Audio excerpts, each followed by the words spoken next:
Today I'm going to talk about the Augusta National Golf Course. Augusta National is located in Augusta, Georgia, and was designed in 1933, dating to be one of the most prominent golf courses still in the United States. From the day the golf course was opened, it has only been open to male golfers. Membership is not public and is by invitation only. Still to this day, it is to be one of the most exclusive golf courses in the United States and around the world. Golf is becoming one of the most popular sports worldwide, and according to the Sports Marketing Survey that was published in the Business Journal on September 23rd of 2003, there are over 61 million golfers worldwide, and 37 million of them making their homes in the United States. After playing golf for over 15 years and experience in the 1997 Masters, I feel that I am very knowledgeable and can present you with accurate information about this topic. I expect from this presentation you will leave here with a better understanding of Augusta National and what it has had on the history of golf. Today I will be covering the creation of Augusta National along with the history of the club and special characteristics involved with the golf course. When you go and play a golf course as a golfer, many times you wonder the history behind it and who has designed it and why it's there. If you're not a golfer, you can relate to this and maybe past trips that you have taken or future trips that you will take in examining that, why it's there, who created it. And then I'm going to inform the audience about the idea behind Augusta National, and the next time that you hear about it, you'll have a better understanding of why it's so special to many in the game of golf. Robert Trent Jones, who is pictured here to the right, also known as Bobby Jones, was one of the best golfers in America that I've ever seen. He, before playing golf, was a lawyer in the state of Georgia, and is the only man to ever complete the most prestigious prize of golf, the Grand Slam, winning the National Amateur, the National Open, the British Amateur, and the British Open, all in the same year. After the Grand Slam, Jones retired from golf and wanted to give the game of golf something back, and so he created, along with Alistair McKenzie, Augusta National in 1933. The land that was on Augusta National was a 200-acre tree nursery in northern Georgia. Now that I've informed you briefly on the history and the creation of Augusta National, I'm sure that you want to know a little bit about who makes up the members at Augusta. We all have been living long enough to experience the movement of women's rights through sports and memberships. Augusta National always has been exclusive with males only. Martha Burke, who is pictured here to the right, wrote a letter to Augusta National Chairman Hootie Johnson, and during the Masters, wanting to have the first female member of Augusta National.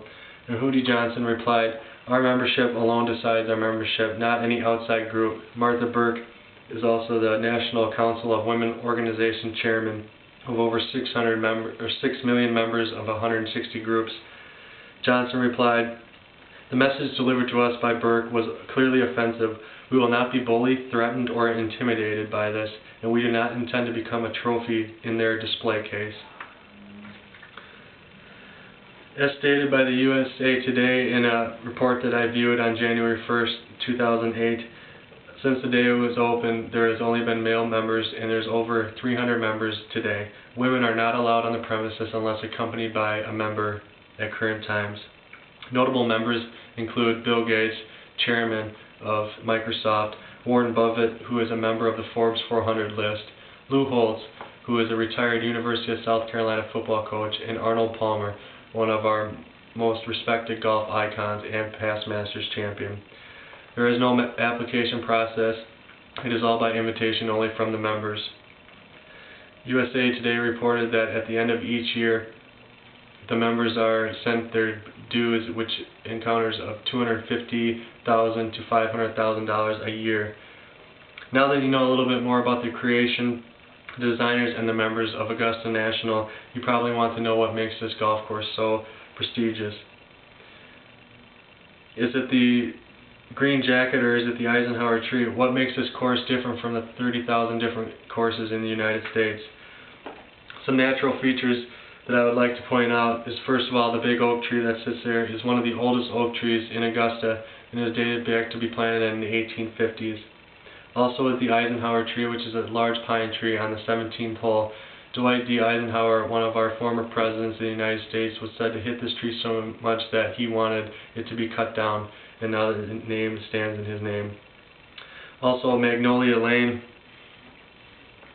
which is here is one of the architectural features is one of the most beautiful entrances that you'll ever see in golf, which leads right up to the clubhouse.